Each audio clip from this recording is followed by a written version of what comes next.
Assalamualaikum warahmatullahi wabarakatuh. Bagaimana kabarnya anak-anak? Semoga kalian selalu dalam lindungan Allah. Hari ini kita akan belajar tematik tema 3, subtema 2, fokus pada mata pelajaran IPS tentang pengaruh komputer dan dampaknya. Adapun kompetensi dasar pada hari ini adalah menganalisis perubahan sosial, budaya dalam rangka modernisasi bangsa Indonesia. Sedangkan tujuan pembelajaran pada hari ini adalah siswa mampu mengetahui sejarah komputer, siswa mampu mengetahui pengaruh teknologi komputer dalam dunia pendidikan, dan siswa mampu mengetahui dampak dari adanya teknologi komputer. Nah, alangkah baiknya sebelum kita mulai belajar, marilah kita sama-sama mengucapkan lafaz bismillah. Bismillahirrahmanirrahim. Mudah-mudahan dengan kita awali dengan bismillah, pembelajaran ini bisa bermanfaat dan mudah untuk dimengerti. Dan jangan lupa siapkan buku dan alat tulisnya ya. Ya, materi pada hari ini yang akan kita bahas adalah tentang pengertian komputer, sejarah komputer dari masa ke masa, pengaruh komputer dalam dunia pendidikan, dan dampak adanya teknologi komputer. Yang pertama adalah pengertian komputer. Apa kalian tahu apa itu komputer? Ya, komputer adalah media atau alat elektronik yang mampu mengakses informasi dari segala penjuru dunia. Komputer bisa menyimpan, mengolah data, menghitung, memutar musik, film, dan sebagainya. Komputer juga dapat dijadikan sebagai media komunikasi melalui surat elektronik dan media sosial. Sejarah perkembangan komputer dari masa ke masa. Sejak ditemukannya komputer sampai dengan sekarang, ternyata komputer mengalami beberapa macam perubahan dan bentuk. Yang pertama adalah komputer generasi pertama. Komputer generasi pertama dibuat pada tahun 1946 silam yang menggunakan media tabung vakum sebagai komponen dasarnya. Tabung vakum sendiri merupakan sebuah material yang sangat cepat menghantarkan panas, sehingga ini dinilai kurang efektif jika digunakan pada masa sekarang. Selain menghasilkan panas yang berlebih, komputer ini juga membutuhkan daya listrik yang besar untuk dapat mengoperasikannya. Komputer generasi kedua. Komputer generasi kedua tidak lagi menggunakan tabung vakum sebagai medianya, melainkan teknologi transistor.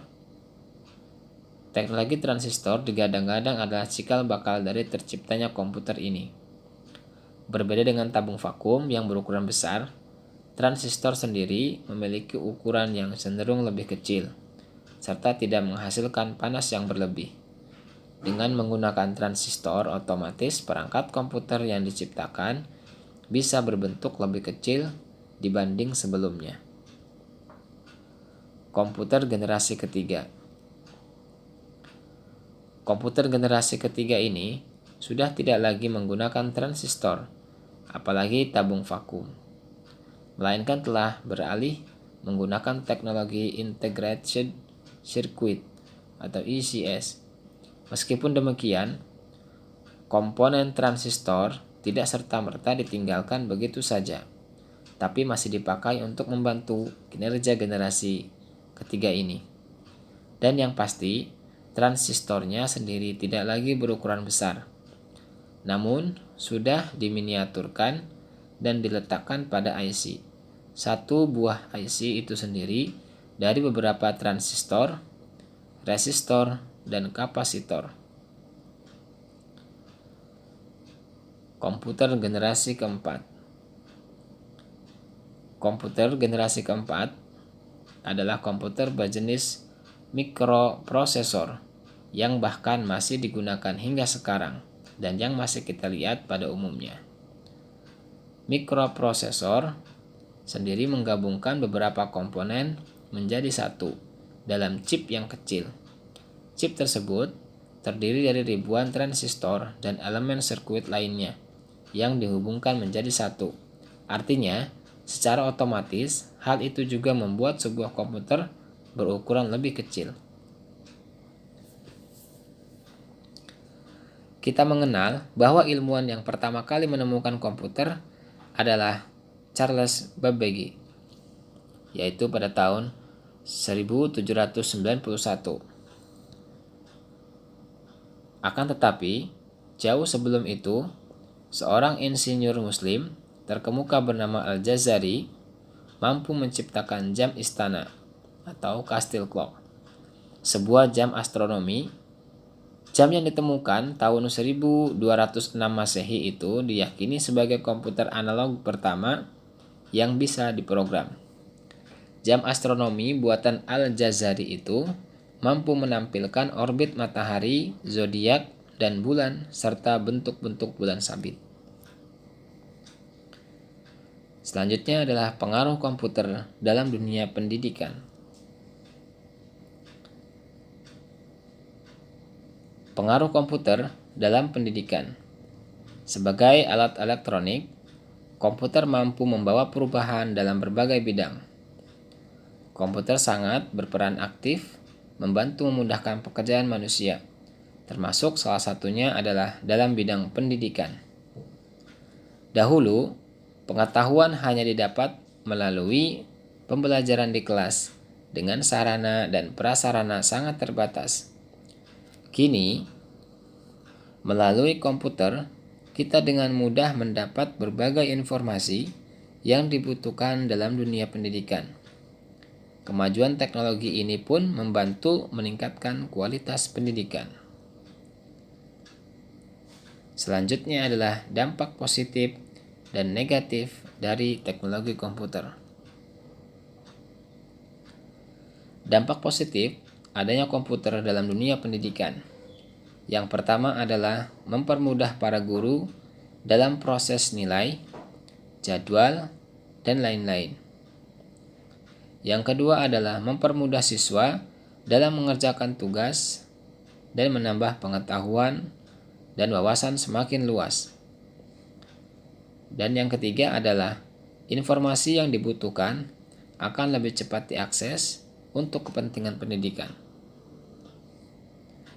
Adapun dampak negatif adanya komputer, yang pertama adalah semakin canggihnya teknologi komputer, anak tanpa sepengetahuan orang tua akan mengkonsumsi games secara berlebihan atau kecanduan games. Dampak negatif yang kedua adalah adanya akses negatif lewat internet.